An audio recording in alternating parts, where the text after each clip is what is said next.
Cela commence par une vérité unique et indéniable. La relation est terminée.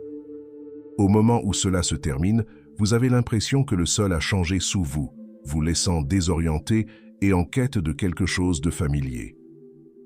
Tout ce sur quoi vous comptiez autrefois, le confort de leur présence, les routines partagées, les projets d'avenir, se dissout soudainement dans l'incertitude. Accepter la rupture est la première et la plus cruciale étape vers le détachement. C'est le fondement de la guérison et le chemin pour retrouver votre indépendance émotionnelle. Au début, l'esprit résiste. Il s'accroche à des fragments d'espoir, rejouant des moments de la relation, à la recherche de signes indiquant que les choses pourraient encore être sauvées. C'est l'étape du déni, où le cœur refuse de croire que ce que vous chérissiez autrefois est désormais hors de portée. Vous vous dites, peut-être qu'ils changeront d'avis, ou « et si j'avais fait les choses différemment ?» Ces pensées créent une boucle, vous gardant attaché à un passé qui n'existe plus. Mais voici la réalité. Le détachement commence lorsque l'on cesse de lutter contre la vérité. L'acceptation ne signifie pas que vous effacez les souvenirs ou que vous rejetez l'amour que vous avez ressenti. Il s'agit plutôt de reconnaître que ce chapitre de votre vie est terminé. En abandonnant les « et si » et les « peut-être », vous créez un espace pour quelque chose de bien plus important, votre guérison. L'envie de tenir le coup peut sembler écrasante. Vous pourriez vous retrouver à parcourir d'anciens messages, à revoir des photos ou à rejouer des conversations dans votre esprit. Ces habitudes, bien que réconfortantes sur le moment, ne font qu'approfondir l'attachement émotionnel. Pour vraiment avancer, vous devez prendre des mesures intentionnelles pour créer de la distance. Archivez ces messages, rangez les photos et résistez à la tentation de revisiter des lieux liés à des souvenirs partagés. Il ne s'agit pas d'effacer le passé, mais de protéger votre présent. À mesure que vous commencez à accepter la rupture, des questions peuvent surgir. Pourquoi est-ce arrivé? Aurais-je pu l'empêcher? Il est naturel de chercher des réponses, mais parfois, la conclusion ne vient pas de la compréhension des actions de l'autre personne. Cela vient de l'intérieur. Au lieu de vous concentrer sur des raisons indépendantes de votre volonté, concentrez-vous sur ce que cette expérience vous a appris sur vous-même. Écrivez vos pensées dans un journal. Exprimez vos sentiments. Réfléchissez à ce que vous avez appris et imaginez la personne que vous voulez devenir. L'acceptation n'est pas un processus linéaire. Certains jours, vous aurez l'impression de progresser et d'autres, le poids de la rupture reviendra. Ce n'est pas grave. La guérison n'est pas une question de perfection. C'est une question de persévérance. Chaque petit pas que vous faites, chaque moment de clarté, vous rapproche de la liberté émotionnelle. En acceptant la rupture, vous ne reconnaissez pas seulement une fin, vous acceptez un début. Le détachement est un acte d'amour-propre, une promesse que vous méritez la paix, la croissance et le bonheur au-delà des limites de ce qui était. Et ce moment, aussi douloureux qu'il puisse paraître, est le premier pas vers la construction d'une vie qui vous appartient entièrement. Le détachement semble impossible lorsque vous êtes pris dans un nœud émotionnel. Ce nœud est complexe, tissé de souvenirs, d'espoir et de liens émotionnels profonds que vous avez tissés au fil du temps. Pour le desserrer, vous devez d'abord comprendre ce qui le maintient si étroitement lié. Il ne s'agit pas seulement de la personne que vous avez perdue, mais aussi des parties de vous-même que vous y avez ancrées. Lorsque nous investissons dans une relation, nous entrelaquons naturellement nos émotions, nos routines et même notre identité avec l'autre personne. Leur rire devient votre réconfort, leurs opinions façonnent vos décisions et leur présence remplit vos espaces vides. Au fil du temps, ils cessent d'être simplement une personne. Ils deviennent un symbole de sécurité, de validation et de but. Lorsque la relation se termine, Vous avez l'impression que ces morceaux de vous-même sont arrachés, vous laissant vide et cherchant quelque chose pour combler le vide. Mais ce qui vous attache vraiment, ce n'est pas la personne elle-même, c'est ce qu'elle représente. Peut-être qu'ils vous ont fait sentir valorisé d'une manière que vous aviez du mal à trouver en vous-même. Peut-être qu'ils offraient une stabilité lorsque votre monde semblait incertain. Ou bien, ils auraient pu être le miroir dans lequel vous voyiez la version de vous-même que vous admiriez le plus. Ces dépendances émotionnelles créent des fils invisibles qui maintiennent le nœud intact, même lorsque la relation est terminée. Pour commencer à dénouer ces fils, il est crucial de les identifier. Demandez-vous, qu'est-ce qui me manque vraiment? Est-ce la personne ou est-ce ce qu'elle m'a fait ressentir? Souvent, la réponse révèle que ce n'est pas la personne à laquelle vous vous accrochez, mais le sentiment de sécurité, d'amour ou le but qu'elle vous procure. Cette prise de conscience est libératrice, car elle déplace l'attention de la perte externe vers la croissance interne. Une fois que vous avez identifié ces fils de discussion, l'étape suivante consiste à reconnaître leur influence sur votre comportement. Vous retrouvez-vous à revisiter d'anciens souvenirs, dans l'espoir de revivre les émotions qui y sont liées. Consultez-vous leurs réseaux sociaux, à la recherche d'un aperçu d'une vie que vous ne partagez plus. Ces actions renforcent le nœud, vous gardant empêtré dans une relation qui n'existe que dans votre esprit. Reconnaître ces schémas est la première étape pour les briser. Le détachement ne consiste pas à couper le nœud d'un seul mouvement rapide. Il s'agit de le démêler doucement, fil par fil. Commencez par créer de nouvelles ancres émotionnelles. Si vous avez trouvé une validation dans leurs paroles, recherchez-la en vous-même en célébrant vos réalisations. S'ils assurent la stabilité, établissez des routines qui vous ancrent de manière indépendante. Et s'ils vous ont donné un but, explorez les passions et les objectifs qui ravivent votre sens de l'orientation. Comprendre le nœud émotionnel ne consiste pas seulement à lâcher prise. Il s'agit de récupérer les morceaux de vous-même que vous avez liés à quelqu'un d'autre. Chaque fil que vous publiez vous rapproche d'une vie où votre valeur, votre bonheur et votre objectif ne dépendent plus d'une autre personne. C'est le pouvoir du détachement. Non pas l'absence d'amour, mais la présence de la liberté. Lorsqu'une relation prend fin, l'une des questions les plus persistantes persiste dans votre esprit. Pourquoi? Vous recherchez des réponses comme si elles détenaient la clé de votre liberté, en rejouant les conversations, en analysant leurs propos et en disséquant vos actions. Le besoin de tourner la page ressemble à une soif désespérée qui doit être étanchée avant de pouvoir passer à autre chose. Mais voici la vérité. La clôture ne vient pas toujours de la compréhension du pourquoi. Elle vient de l'abandon du besoin de savoir. Le désir de clôture est naturel. Cela découle d'un besoin de donner un sens à ce qui semble insensé, de donner un sens à la douleur et de mettre de l'ordre dans le chaos du chagrin. Vous croyez que si vous pouviez simplement comprendre pourquoi les choses se sont terminées, les pièces se remettraient en place et la douleur s'atténuerait. Mais en réalité, la recherche d'une clôture conduit souvent à un attachement plus profond.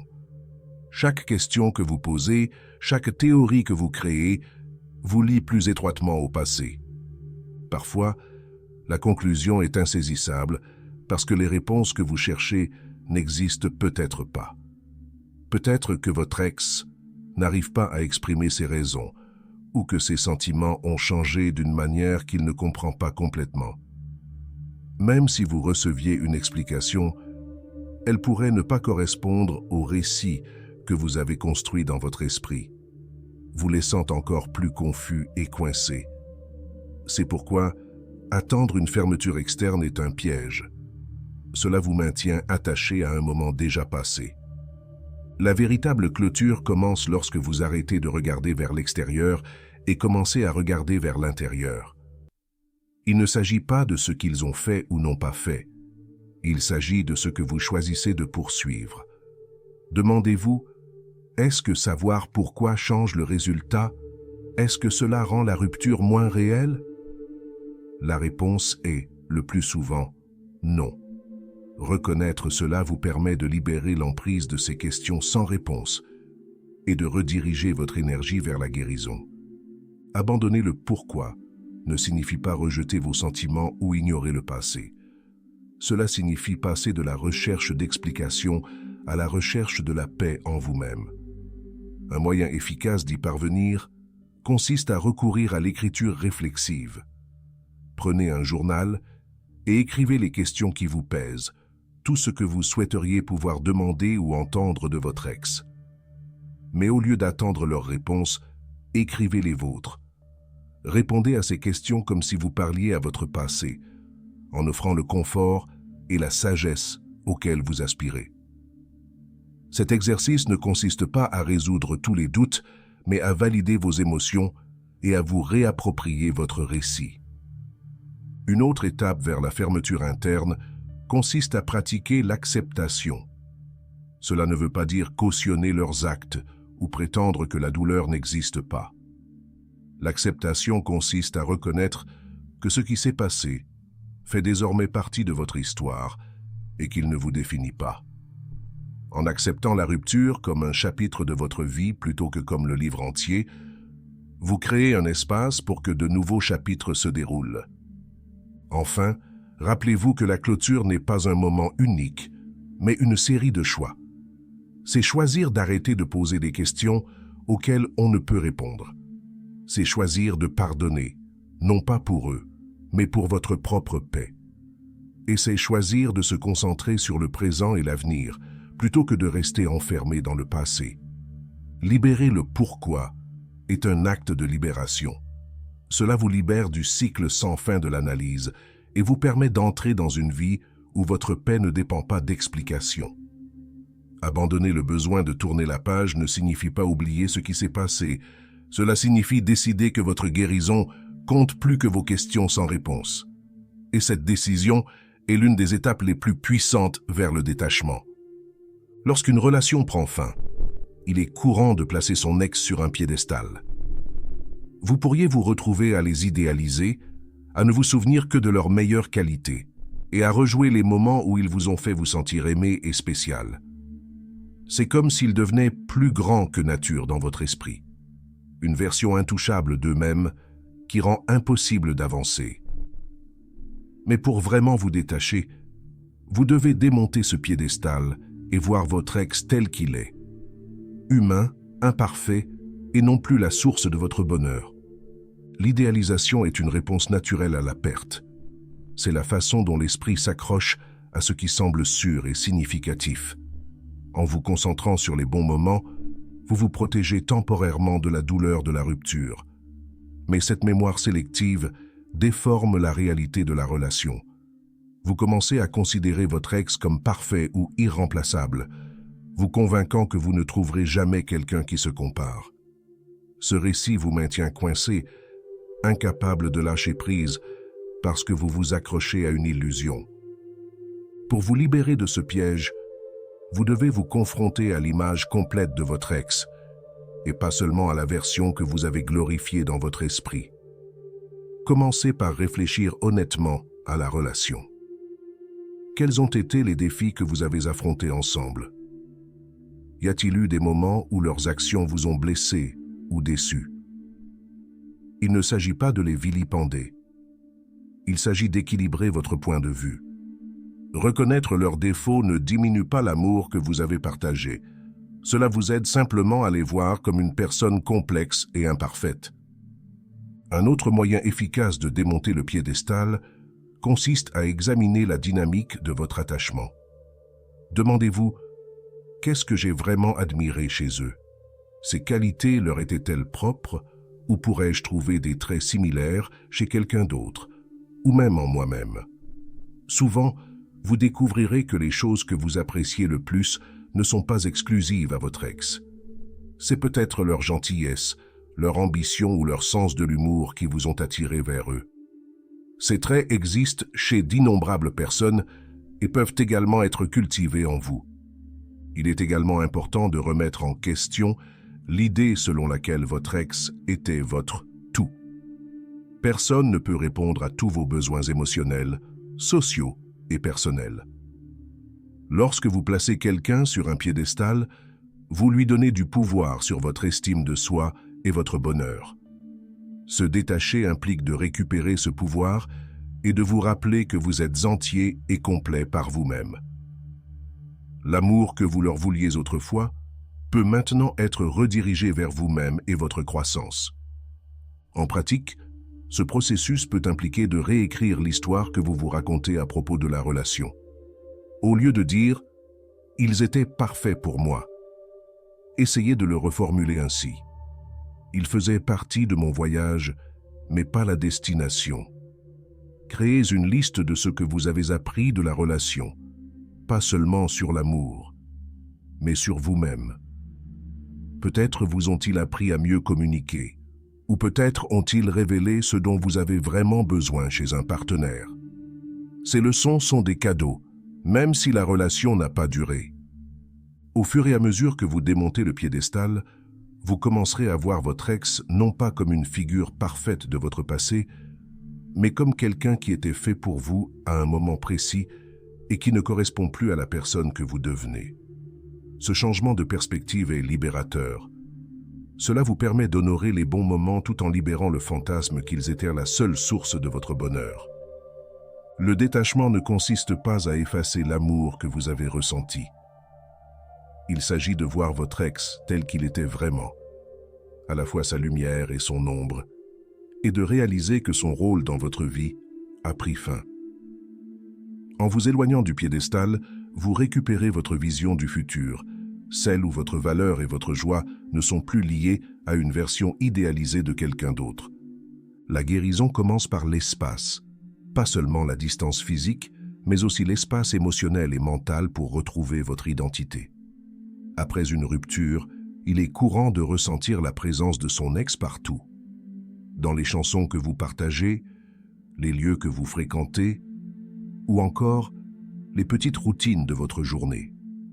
Ces connexions persistantes agissent comme des rappels subtils de la relation, vous gardant émotionnellement attaché. Une cure de désintoxication émotionnelle consiste à créer un environnement qui favorise votre guérison et vous permet de vous concentrer pleinement sur vous-même. La première étape d'une désintoxication émotionnelle consiste à établir des limites avec votre ex. Cela ne signifie pas que vous devez entretenir du ressentiment ou mettre fin aux choses en mauvais termes. Cela signifie simplement donner la priorité à votre bien-être. La règle de non-contact est l'un des outils les plus efficaces pour y parvenir. En coupant temporairement la communication, pas d'appel, de SMS ou d'interaction sur les réseaux sociaux, vous créez la distance nécessaire pour retrouver la clarté émotionnelle. Cette pause permet à votre esprit de recalibrer et de traiter la relation sans que des rappels constants ne vous fassent reculer. Mais la désintoxication émotionnelle ne consiste pas seulement à éviter son ex. Il s'agit de s'attaquer aux déclencheurs subtils qui maintiennent la connexion vivante dans votre esprit. Commencez par faire l'inventaire de votre environnement. Y a-t-il des photos, des cadeaux ou des souvenirs qui évoquent des souvenirs de la relation? Ces objets ont un poids émotionnel et peuvent renforcer les sentiments de nostalgie ou de regret. Vous n'avez pas besoin de les jeter immédiatement, mais pensez à les ranger hors de vue, dans un endroit où vous ne les rencontrerez pas au cours de votre routine quotidienne. Ce petit geste peut créer un surprenant sentiment de soulagement, car il supprime les rappels visuels qui maintiennent vos pensées ancrées dans le passé. Un autre aspect de la désintoxication émotionnelle consiste à repenser votre environnement numérique. Les réseaux sociaux, en particulier, peuvent constituer un champ de mine déclencheur. Voir des mises à jour sur la vie de votre ex peut raviver des sentiments de tristesse ou de jalousie, rendant plus difficile le détachement. Envisagez de ne plus suivre ou de désactiver leur compte, non pas comme une mesure punitive, mais comme un moyen de protéger votre espace émotionnel. Vous n'avez pas besoin de savoir ce qu'ils font, ni avec qui ils sont. Vous devez vous concentrer sur votre propre voyage. À mesure que vous créez une distance physique et numérique, il est tout aussi important de détoxifier votre esprit. Les ruptures nous laissent souvent coincés dans des boucles de pensée répétitives, rejouer des disputes, imaginer des résultats différents ou analyser chaque détail de la relation. Pour perturber ce cycle, pratiquez la pleine conscience. Passez quelques minutes chaque jour à observer vos pensées sans jugement. Lorsque des souvenirs de votre ex surgissent, reconnaissez-les et redirigez doucement votre attention vers le moment présent. La méditation, la respiration profonde, ou même une simple promenade à l'extérieur peuvent vous aider à vous ancrer et à calmer le bruit mental. Enfin, remplissez l'espace que vous avez créé avec des activités qui vous élèvent et vous nourrissent. Plongez dans vos passe-temps, explorez de nouveaux intérêts ou renouez avec vos amis et votre famille.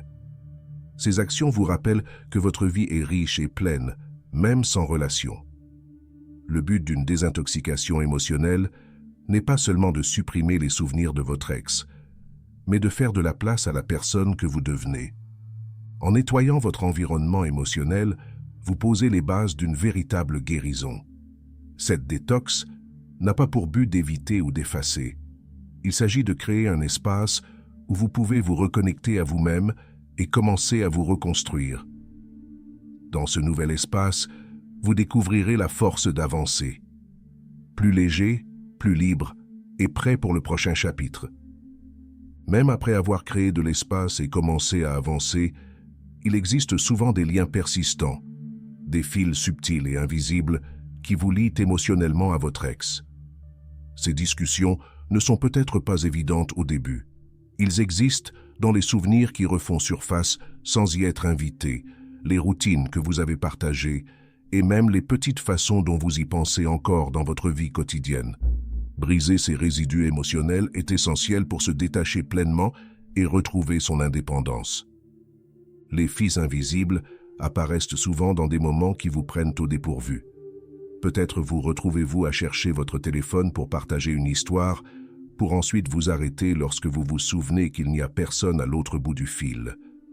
Une chanson préférée, un parfum particulier ou un lieu familier peuvent vous ramener de manière inattendue dans les émotions du passé. Ces fils rappellent la relation, la gardant vivante dans votre esprit même lorsqu'elle ne fait plus partie de votre réalité. Pour briser ces fils, la première et la plus importante étape est la prise de conscience. Commencez par observer vos réactions. Lorsqu'un souvenir ou une habitude liée à votre ex refait surface, demandez-vous: qu'est-ce qui a déclenché cela? Était-ce un lieu spécifique, un objet ou une action? En identifiant ces déclencheurs, vous commencez à prendre le contrôle du récit, plutôt que de le laisser vous contrôler. La prise de conscience est la clé pour relâcher l'emprise que ces fils ont sur vos émotions. Une fois que vous avez identifié les déclencheurs, il est temps d'agir délibérément. Remplacez les anciennes associations par de nouvelles. Par exemple, si un parc particulier vous rappelle des promenades que vous faisiez ensemble, visitez un autre parc ou essayez une nouvelle activité dans le même espace, comme lire un livre ou pratiquer la pleine conscience. Si une certaine playlist suscite des émotions liées aux road trips ou aux soirées tranquilles, créez une nouvelle playlist qui reflète la personne que vous êtes actuellement. La musique a un effet puissant sur nos émotions, et choisir des chansons édifiantes ou stimulantes peut vous aider à changer votre état d'esprit. Casser les fils invisibles, c'est aussi redéfinir les routines que vous avez construites ensemble. Les habitudes partagées, comme préparer certains repas, regarder des émissions spécifiques ou visiter des lieux particuliers, peuvent vous maintenir ancré dans le passé. Au lieu d'éviter complètement ces routines, réinventez-les. Cuisinez un nouveau plat, démarrez une série différente ou explorez de nouveaux lieux. En créant de nouvelles associations, vous vous appropriez progressivement ces moments, en supprimant le poids émotionnel qu'ils portaient autrefois. Une autre technique pour libérer les résidus émotionnels et la visualisation. Fermez les yeux et imaginez les fils qui vous relient à votre ex, chacun représentant une habitude, une pensée ou un souvenir spécifique. Imaginez-vous tenant des ciseaux et coupant chaque fil un par un. Pendant que vous les coupez, visualisez le poids qui s'enlève de vos épaules et votre esprit devient plus clair. La visualisation n'est pas seulement symbolique, elle aide votre cerveau à traiter l'acte de lâcher prise. Ce processus prend du temps.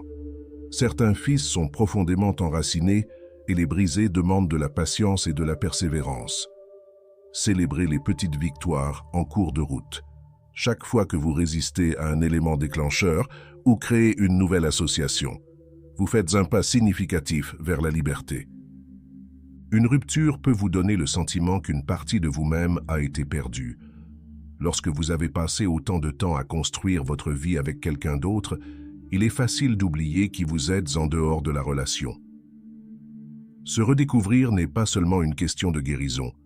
Il s'agit de renouer avec la personne que vous avez toujours été et d'explorer les parties de vous qui ont peut-être été négligées. Ce processus est la pierre angulaire du détachement et jette les bases d'une version plus forte et plus indépendante de vous-même. Au cours d'une relation, il est courant que votre identité se mêle à celle de votre partenaire. Vous adoptez des routines partagées, des objectifs communs et même des préférences influencées par leurs goûts et leurs aversions. Bien que ce lien soit naturel, il peut parfois brouiller les frontières entre votre identité individuelle et la relation elle-même. Lorsque la relation prend fin, vous vous demandez « Qui suis-je sans eux ?» Cette question, bien que troublante, est une puissante invitation à redécouvrir votre moi authentique. La première étape pour se reconnecter à soi est la réflexion. Prenez le temps de penser à la personne que vous étiez avant le début de la relation. Quels passe-temps vous ont apporté de la joie? Quels rêves et ambitions aviez-vous? Notez-les dans un journal et ne soyez pas surpris si certaines réponses vous semblent inconnues ou enterrées. Les relations nécessitent souvent des compromis et il est normal qu'une partie de votre individualité passe au second plan. C'est maintenant l'occasion de les remettre au premier plan. Pendant que vous réfléchissez également aux leçons que vous avez tirées de la rupture. Chaque relation nous façonne d'une manière ou d'une autre, et même les fins douloureuses ont quelque chose à apprendre. Peut-être avez-vous mieux compris ce que vous appréciez chez un partenaire ou découvert les limites que vous devez maintenir dans vos relations futures. Ces leçons sont inestimables, car elles vous aident à redéfinir votre estime de soi et ce que vous voulez aller de l'avant. Une fois que vous avez entamé le processus d'autoréflexion, l'étape suivante consiste à explorer activement de nouvelles expériences. Considérez cette phase comme une toile vierge, une opportunité de peindre une vie qui vous est entièrement propre. Essayez des activités qui vous ont toujours intéressé, mais que vous n'avez jamais pratiquées. Qu'il s'agisse de suivre un cours de danse, d'apprendre une langue ou de démarrer un projet créatif. Ces nouvelles activités vous aident non seulement à découvrir des passions inexploitées, mais remplissent également votre vie d'enthousiasme et de sens. Un autre élément clé de la redécouverte consiste à entretenir vos relations en dehors de la romance. Les amitiés et les liens familiaux passent souvent au second plan dans les relations, mais ces liens peuvent être une source de force et de joie immense. Contactez vos proches, planifiez du temps ensemble et comptez sur leur soutien pour reconstruire votre estime de soi. Ces liens vous rappellent que votre valeur n'est pas liée à une seule personne, elle est tissée dans le tissu de l'ensemble de votre communauté.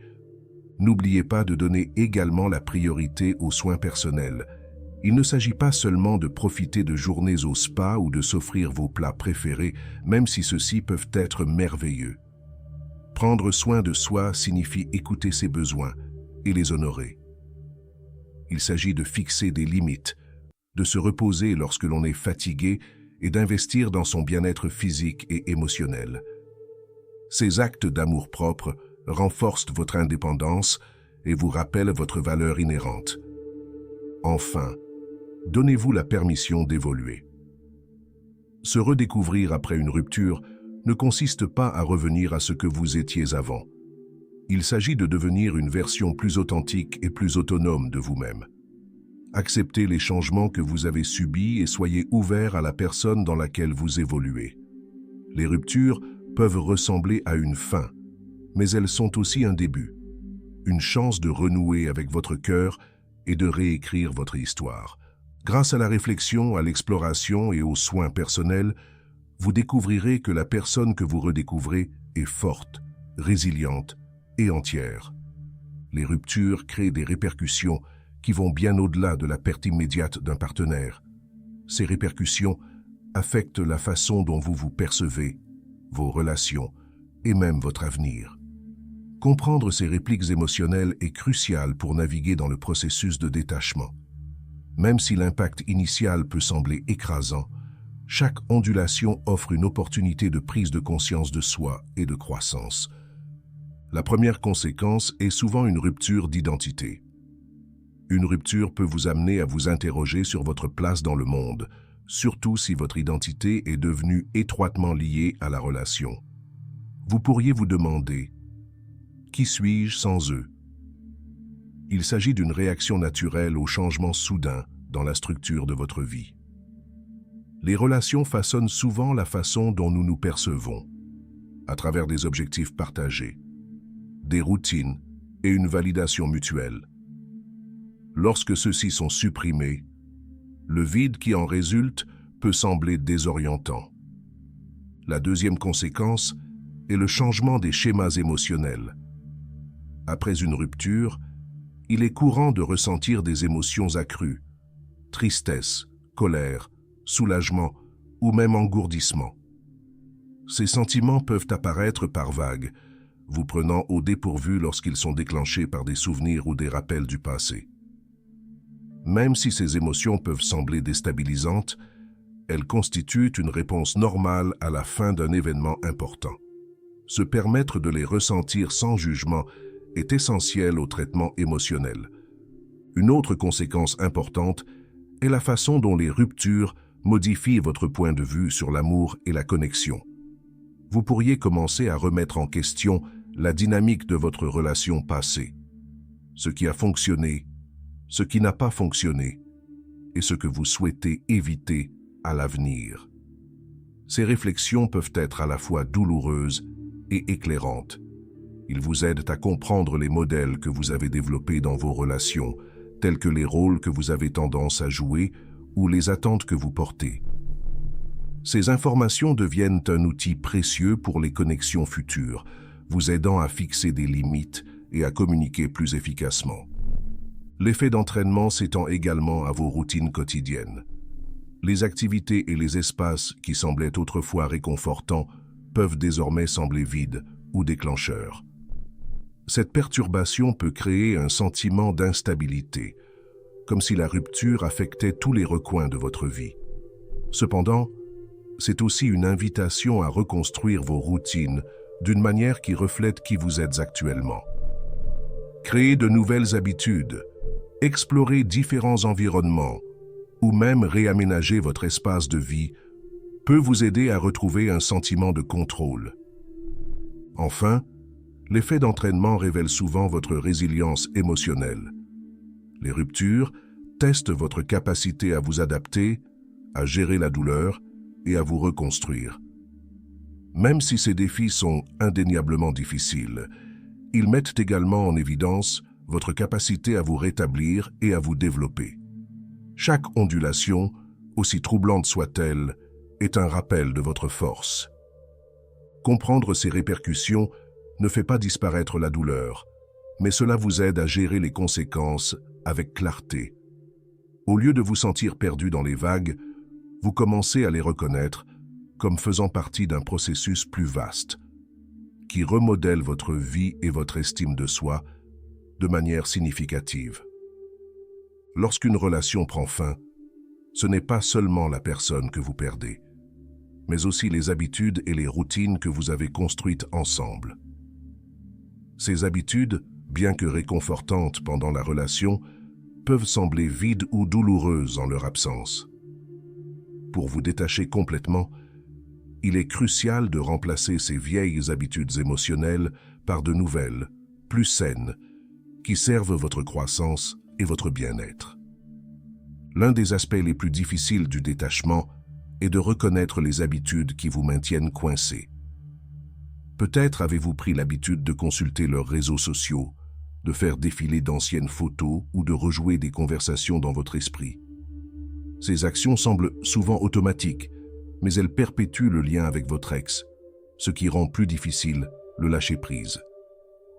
La première étape pour rompre avec ces habitudes est la prise de conscience. Faites attention au moment et à la raison pour laquelle vous adoptez ces comportements. Est-ce par solitude? Une envie de se rassurer? Identifier la cause profonde vous aide à comprendre ce qui doit changer. Une fois que vous avez identifié les habitudes liées à votre ex, il est temps de les remplacer consciemment par des alternatives. Au lieu de passer du temps à parcourir les rappels de la relation, redirigez cette énergie vers des activités qui vous épanouissent. Si vous passiez autrefois vos soirées à envoyer des SMS ou à les appeler, utilisez ce temps pour lire, tenir un journal ou essayer un nouveau passe-temps. En remplaçant les vieilles habitudes par des actions significatives, vous créez progressivement une vie qui semble enrichissante en soi. Construire de nouvelles habitudes passe aussi par repenser son environnement physique et numérique. Votre environnement influence souvent votre comportement plus que vous ne le pensez. Par exemple, si votre maison est remplie d'objets qui vous rappellent à votre ex, il peut être plus difficile de vous détacher émotionnellement. Réorganisez votre espace, introduisez un nouveau décor ou créez un coin dédié à l'introspection. De même, réfléchissez à la manière dont votre environnement numérique affecte vos émotions. Ne suivez plus ou désactivez les comptes qui déclenchent des souvenirs de la relation et remplissez plutôt votre flux de contenu qui vous inspire et vous élève. Un autre moyen puissant de développer de nouvelles habitudes émotionnelles consiste à vous fixer de petits objectifs réalisables. Ces objectifs n'ont pas besoin d'être ambitieux. Ils peuvent être aussi simples que de commencer une routine d'étirements matinaux ou de s'engager à cuisiner une nouvelle recette par semaine. Le fait de fixer et d'atteindre des objectifs favorise un sentiment de progrès et d'autonomie, vous aidant à vous concentrer sur ce que vous pouvez contrôler plutôt que sur ce que vous avez perdu. La communauté et la connexion jouent également un rôle clé dans le développement de nouvelles habitudes. Renouez avec des amis ou des membres de la famille dont vous vous êtes peut-être éloigné au cours de la relation. Rejoignez des groupes ou des communautés qui correspondent à vos intérêts, tels que des cours de fitness, des clubs de lecture ou des organisations bénévoles. S'entourer d'influences positives non seulement détourne l'attention des sentiments persistants à l'égard de votre ex, mais introduit également de nouvelles dynamiques qui enrichissent votre vie. Enfin, faites preuve de patience envers vous-même pendant que vous prenez ces nouvelles habitudes. Le changement ne se produit pas du jour au lendemain, et il y aura des moments où les anciens schémas refont surface. Au lieu de vous critiquer pour avoir glissé, reconnaissez les progrès que vous avez réalisés et réorientez doucement votre concentration. La cohérence est plus importante que la perfection, et chaque petit pas contribue à votre voyage de détachement émotionnel. Se libérer de la dépendance émotionnelle après une rupture est à la fois un défi et une opportunité. L'indépendance émotionnelle signifie trouver la stabilité en vous-même, sans compter sur quelqu'un d'autre pour valider votre valeur ou répondre à vos besoins émotionnels. Il s'agit de passer d'une recherche du bonheur à l'extérieur à une construction de l'intérieur, une étape fondamentale dans le processus de détachement. La dépendance émotionnelle commence souvent de manière subtile. Au cours de la relation, vous vous êtes peut-être appuyé sur votre partenaire pour vous réconforter, vous valider ou vous donner un but. Au fil du temps, ces schémas peuvent créer une dépendance qui semble difficile à démêler une fois la relation terminée. Sans ce soutien extérieur, vous pourriez vous sentir perdu ou incomplet. Cependant, Ce moment offre une chance de rétablir votre estime de soi et votre capacité à répondre à vos propres besoins émotionnels. La reconquête de l'indépendance commence par reconnaître les domaines où la dépendance persiste. Réfléchissez à la façon dont vous avez compté sur votre ex pendant la relation. Vous ont-ils rassuré lorsque vous doutiez de vous-même? Était-ce la personne vers qui vous vous tourniez lorsque la vie vous semblait accablante? Identifier ces modèles vous aide à comprendre quel domaine de votre vie nécessite une attention et une croissance. Une fois que vous avez reconnu ces dépendances, l'étape suivante consiste à prendre des mesures délibérées pour répondre vous-même à ces besoins. Si vous comptiez sur votre ex pour vous rassurer émotionnellement, pratiquez l'auto-validation. Cela peut impliquer d'écrire des affirmations, de célébrer vos réalisations ou de vous rappeler vos points forts pendant les moments de doute. Si vous vous êtes appuyé sur eux pour vous motiver ou vous structurer, fixez-vous de petits objectifs réalisables pour créer des routines qui vous dynamisent et vous responsabilisent. Construire une indépendance émotionnelle nécessite également de créer des limites, non seulement avec les autres, mais aussi avec soi-même. Il est facile de prendre l'habitude de rechercher une validation externe, que ce soit via les réseaux sociaux, les amis ou de nouvelles relations amoureuses. Même si ces interactions peuvent apporter un réconfort temporaire, elles perpétuent souvent le cycle de dépendance. Concentrez-vous plutôt sur le développement de sources de force internes, telles que les passe-temps, les routines de soins personnels et les réalisations personnelles. Développer son indépendance ne signifie pas exclure les autres. Au contraire, des liens sains avec vos amis, votre famille et des communautés de soutien peuvent vous aider à vous sentir ancré et connecté. La différence réside dans la manière dont fonctionnent ces relations. Au lieu de compter sur eux pour combler vos lacunes émotionnelles, considérez-les comme des ajouts enrichissants à votre vie, qui se soutiennent mutuellement, plutôt que d'être unilatéraux. L'indépendance émotionnelle, c'est aussi apprendre à se faire confiance. Les ruptures peuvent ébranler votre confiance en vous et vous amener à remettre en question vos décisions ou vos instincts. Reconstruire la confiance en vous implique de faire de petits pas, de faire des choix qui correspondent à vos valeurs et de reconnaître les résultats sans autocritique sévère. Au fil du temps, ces actions vous redonnent confiance en votre capacité à relever les défis de la vie. En vous concentrant sur votre propre croissance et en répondant à vos besoins de l'intérieur, vous posez les bases de relations futures plus saines et plus équilibrées. L'indépendance émotionnelle n'est pas une question d'isolement, c'est une question de stabilité. Il s'agit de devenir votre propre point d'ancrage, capable de surmonter les incertitudes de la vie avec résilience et force. Le pardon est l'une des étapes les plus mal comprises du processus de progression. C'est souvent perçu comme un acte de réconciliation ou une obligation d'absoudre quelqu'un de ses erreurs. Mais en réalité, le pardon est un processus profondément personnel qui n'a pas grand-chose à voir avec l'autre personne et qui a tout à voir avec l'allègement de votre charge émotionnelle. Après une rupture, le ressentiment peut sembler un poids lourd qui vous lie au passé d'une manière qui rend le détachement presque impossible. Le ressentiment naît souvent d'un sentiment d'injustice, des choses qui ont été dites, des promesses qui n'ont pas été tenues ou des actions qui ont causé du mal. Il est naturel de ressentir de la colère ou de l'amertume en réponse à ces expériences. Cependant, retenir ces émotions ne les résout pas. Cela les maintient en vie, les rejoue dans votre esprit et leur permet d'affecter votre présent. Le pardon, dans ce sens, ne consiste pas à rejeter ou à excuser ce qui s'est passé, mais à choisir de libérer l'emprise que ces événements ont sur vous. Se libérer du ressentiment commence par la reconnaissance. Prenez le temps de réfléchir à ce qui a spécifiquement causé la blessure. Était-ce une trahison de confiance, des paroles désobligeantes ou des attentes non satisfaites? Nommer la source de votre ressentiment vous permet de la traiter plus clairement. Vous trouverez peut-être utile de noter ces sentiments, non pas pour vous y attarder, mais pour les extérioriser et les comprendre. Une fois que vous avez identifié la cause, concentrez-vous sur la façon dont ce ressentiment vous affecte. Est-ce que cela vous apporte la paix ou vous laisse-t-il épuisé et coincé? Comprendre l'impact du ressentiment peut être un puissant facteur de motivation pour l'abandonner.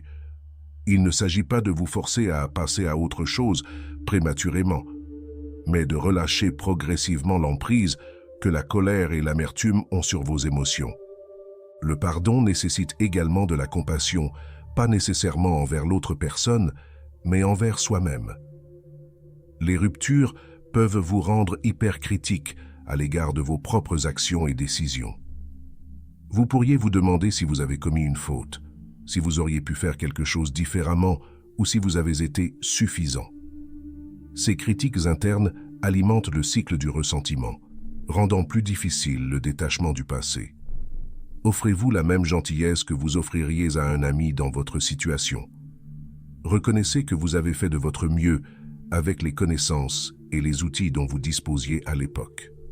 Pardonner ne signifie pas oublier ou réinviter quelqu'un dans votre vie. Il ne s'agit pas de prétendre que la douleur n'est pas survenue. Il s'agit plutôt de supprimer la charge émotionnelle de ces souvenirs. Cela peut impliquer de recadrer la façon dont vous percevez la relation, non pas comme un échec, mais comme une expérience qui vous a appris quelque chose de précieux sur vous-même et sur vos besoins. L'acte de pardon est calme et intérieur. Cela ne nécessite pas de conversation avec votre ex, ni de moment explicite de clôture. C'est une décision de cesser de porter le poids de la colère, même si la douleur demeure. Le ressentiment vous lie à la personne qui l'a causé, tandis que le pardon dénoue le nœud et vous permet de vous concentrer sur votre propre croissance et votre bien-être. Après une rupture, il est facile d'avoir l'impression que l'avenir est un espace vide, un vide écrasant là où se trouvaient vos projets et vos rêves. La vie que vous imaginiez aux côtés de quelqu'un d'autre n'est plus une option, vous laissant incertain quant à la suite. Cette incertitude, bien que décourageante, constitue également une opportunité rare. L'élaboration d'une vision pour votre nouvelle vie vous permet de redéfinir ce qui compte pour vous et de vous approprier le chemin à parcourir. Le processus commence par la réflexion. Sans l'influence des attentes ou des préférences d'un partenaire, vous avez la possibilité de vous poser des questions fondamentales. Qu'est-ce qui vous apporte de la joie? Qu'est-ce que vous appréciez le plus? Quel genre de vie veux-tu mener? Ces questions peuvent sembler peu familières, voire inconfortables au début, surtout si vous avez passé beaucoup de temps à donner la priorité aux besoins de quelqu'un d'autre. Prenez votre temps pour explorer ces réponses en tenant un journal, en méditant ou en contemplant tranquillement. Une approche efficace pour construire une nouvelle vision consiste à la diviser en éléments plus petits et gérables. Commencez par différents aspects de votre vie: carrière, relations, santé, croissance personnelle et loisirs. Dans chaque catégorie, réfléchissez à ce que vous aimeriez réaliser ou améliorer. Par exemple, dans le domaine de la croissance personnelle, vous pouvez vous fixer comme objectif d'acquérir une nouvelle compétence ou de lire un nombre spécifique de livres par an. En matière de santé, vous souhaitez peut-être essayer une nouvelle forme d'exercice ou adopter une alimentation plus saine. Ces objectifs n'ont pas besoin d'être monumentaux. La clé est de choisir des choses qui vous semblent significatives. Lorsque vous exposez votre vision, laissez une certaine flexibilité. La vie est imprévisible et la personne que vous êtes aujourd'hui peut avoir des désirs et des priorités différents de ceux que vous serez dans un an.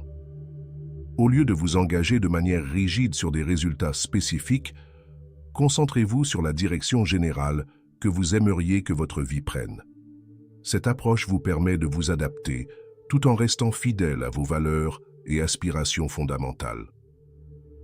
Un autre aspect important de l'élaboration d'une nouvelle vision est de s'entourer du bon environnement et du bon soutien.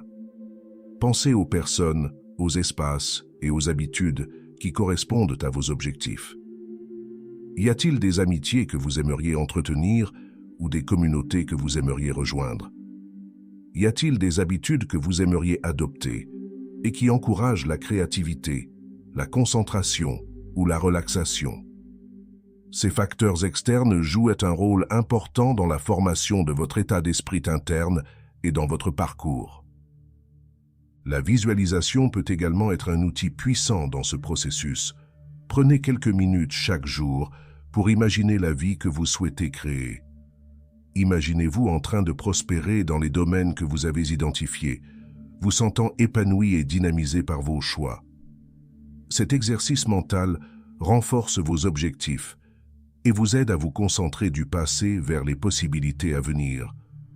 Lorsque vous élaborez cette vision, il est important d'aborder le processus avec curiosité plutôt qu'avec pression.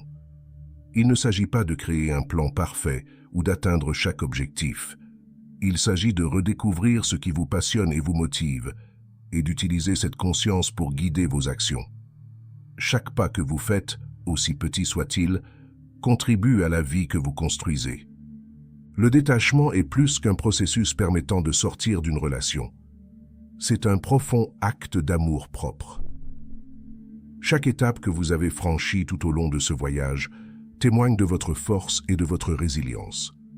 Il n'est pas facile de faire face à la douleur d'une rupture, encore moins d'affronter les habitudes, les schémas et les liens émotionnels qui vous maintiennent attachés au passé. Mais chaque choix que vous avez fait pour donner la priorité à votre bien-être vous a rapproché d'une vie qui reflète votre véritable identité. Prenez un moment pour reconnaître le chemin parcouru. Réfléchissez aux étapes de votre progression, aussi petites soient-elles.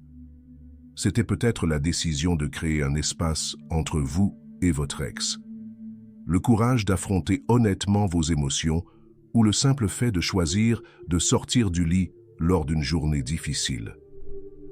Ces victoires, bien que personnelles et tranquilles, sont le fondement de votre croissance. Chacun représente un pas vers la dépendance et vers la liberté émotionnelle. Le détachement est un processus d'autonomisation car il ramène l'attention sur vous. Il ne s'agit pas d'effacer la relation ou de nier son impact, il s'agit de récupérer l'énergie et l'attention que vous dirigiez autrefois vers l'extérieur et de les rediriger vers l'intérieur. En abandonnant ce qui ne vous sert plus, vous créez de la place pour de nouvelles opportunités, expériences et connexions qui correspondent à vos valeurs et aspirations. Ce voyage vous apprend également à vous faire à nouveau confiance. Les ruptures peuvent vous amener à douter de votre instinct ou à remettre en question votre valeur. Mais grâce au processus de détachement, vous avez reconstruit une relation avec vous-même, enracinée dans la conscience de soi et la compassion. Cette confiance devient la pierre angulaire de votre indépendance, vous permettant d'aborder les défis et les relations de la vie avec confiance et clarté. Maintenant, alors que vous regardez vers l'avenir, rappelez-vous que le détachement n'est pas une destination, mais une pratique continue. Il y aura des moments où d'anciennes émotions refont surface, et ce n'est pas grave. Ces moments n'annulent pas votre progression. Ce sont simplement des rappels de votre humanité. Ce qui compte, c'est la façon dont vous y répondez, avec les outils, les connaissances et la force que vous avez cultivée tout au long du processus. En poursuivant ce chemin, n'hésitez pas à partager votre voyage avec les autres. Votre histoire, aussi personnelle soit-elle, a le pouvoir d'inspirer et d'élever ceux qui luttent contre leur propre détachement. Que ce soit à travers une conversation, une publication sur les réseaux sociaux ou même simplement en donnant l'exemple, votre croissance peut servir de lueur d'espoir pour ceux qui se sentent perdus. N'oubliez pas que le détachement est un acte d'amour-propre qui réaffirme votre valeur et renforce votre capacité à vous épanouir selon vos propres conditions.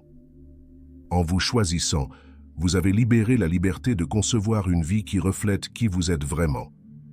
Une vie remplie d'authenticité, de force et de possibilités infinies. Si ce guide vous a aidé dans votre parcours de détachement et de croissance, envisagez de soutenir notre chaîne en devenant membre. Votre adhésion nous aide à continuer à créer du contenu qui élève et inspire. Et si vous avez trouvé cette vidéo significative, n'oubliez pas de montrer votre appréciation en lui faisant un super merci. C'est un petit geste qui fait une grande différence. Ensemble, continuons à bâtir une communauté axée sur la guérison et l'autonomisation. Merci d'avoir regardé.